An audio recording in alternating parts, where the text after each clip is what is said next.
Ciao and welcome to Andrea's Wine Conversation, episode number 2. This time we're going to talk about Chianti. Chianti is a name that everyone knows, but too many people have bad experiences with it. Try to explain what is inside the bottle, what's behind every single label, every label you read as Chianti, and try to explain you why Chiantis are so different from each other, and then we're gonna taste our Chianti.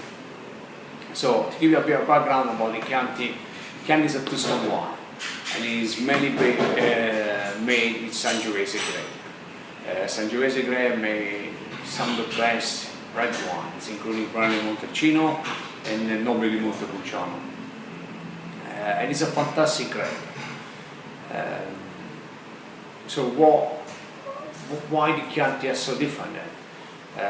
Why you can find good about Chianti?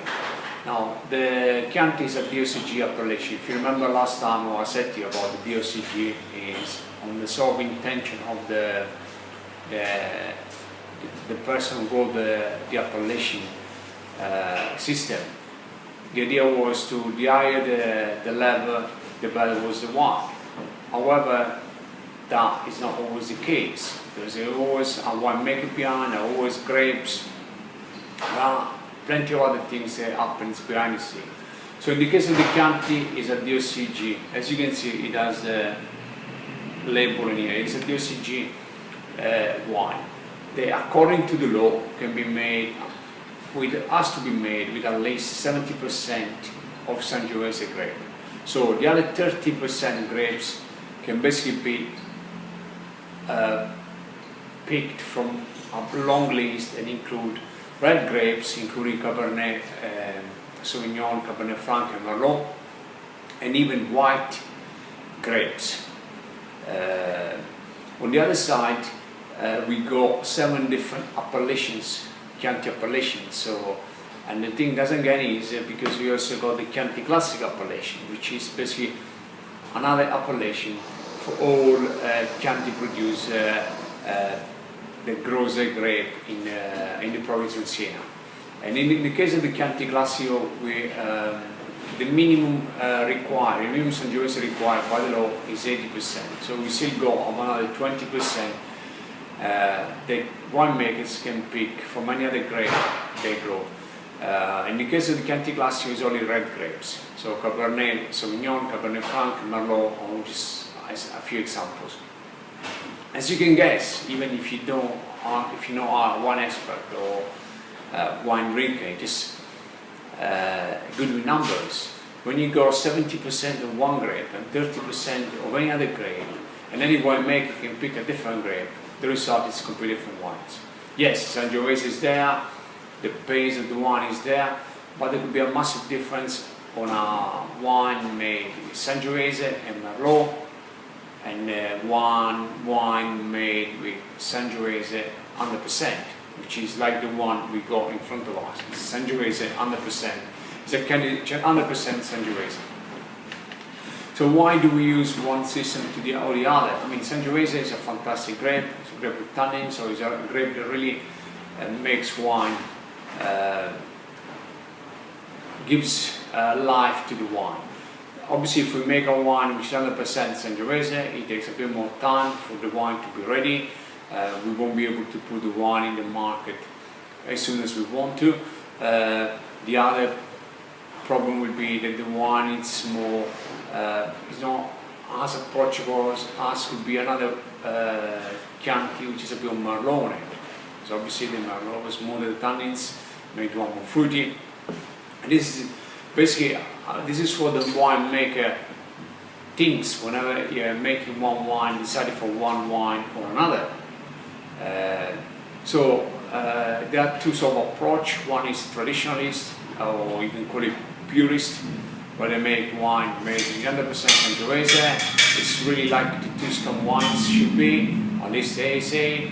It's rougher on the edges, but if you wait, if you're patient, you can really develop into a really great wines. On the other side, you got the wines more suitable for everyone, easy to drink, less tannins, easy to match with food, and then we can start using different grapes. There's a big debate on even for the Brunello to make Brunello Montalcino, which is 100% Sangiovese, allow the winemaker to use international grape to make that more suitable for everyone's palate. But they lost the appellations of changing. For the Chianti has always been there, it is there, and so any winemaker can basically use and do whatever he wants. Same thing for the aging, there is a minimum requirement, but then again, the winemaker, based on the aging, based on the grapes used, can decide for more or less. And then again, that has an impact on the wine we drink. This is why we go to any wine shop or any place, we got 10 different Chiantis and we got 10 different wines. So just not the Chianti itself, but actually the wine are very, very different. And unless we had the wine before, we know a bit of background about the wine, or we are wine connoisseurs, it's difficult for us to pick a wine. And yeah, so this is the problem with the Chianti, and too often the Chianti tend to be really poorly made, because again, the legislation puts some sort of limits, but allow the winemaker to do a lot of freedom, and that freedom sometimes can kind of produce poorly made Chianti. Or if you remember 20 years ago, 30 years ago, the Chianti was all about flask. Now flask, I think you can only find flask if you go to Florence in the souvenirs shops. You don't really find good winemakers don't use flask anymore. Now, the one we're tasting today is 100% Sangiovese. It's a fantastic wine from the appellation is Chianti Colli Aretini. As I said, there are 7 different appellations, plus the Chianti Classico, so 8 in total. And this one is from the Colli Aretini. Went to see the vineyard, fantastic location, small village, and it's 100% Sangiovese. Now, the winemaker here believes in the potential of Sangiovese, so it gives the wine time to soften, to kind of mature. But what we're drinking here is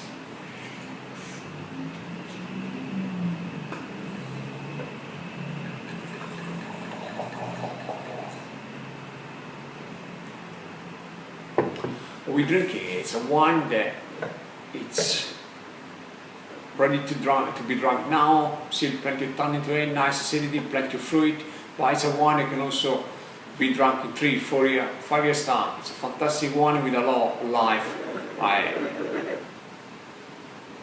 Okay, the tasting now. The wines, the Chianti we are tasting, the Chianti we have chosen is Chianti Poggegrilli from Tenuta San Jacopo. It's a beautiful winery not far from Arezzo. It's an amazing place, full of green, small village, forest, really grapes are really looked after, and this one is 100% Sangiovese. Now in this case we got a winemaker that do believe in the potential of the Sangiovese, allow the Sangiovese to come together.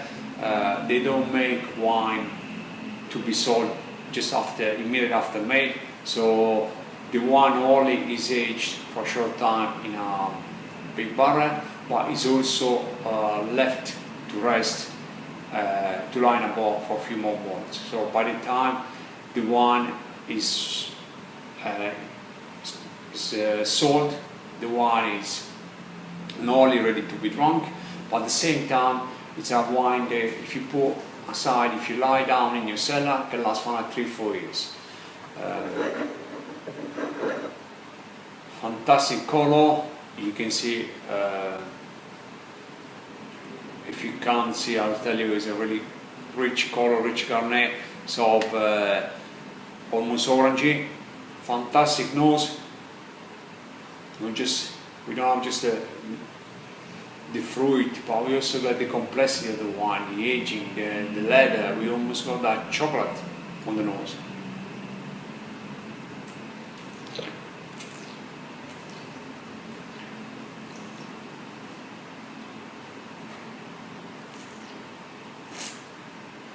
palate, smooth, warm, velvety, fantastic structure, nice acidity, tannins, smooth, really soft tannins, plenty of fruit. Again, I'm already thinking down wine, anything from nice steak to a really stew, fantastic wine to solve, and even to drink on its own, just to enjoy it. Yeah, really good Chianti.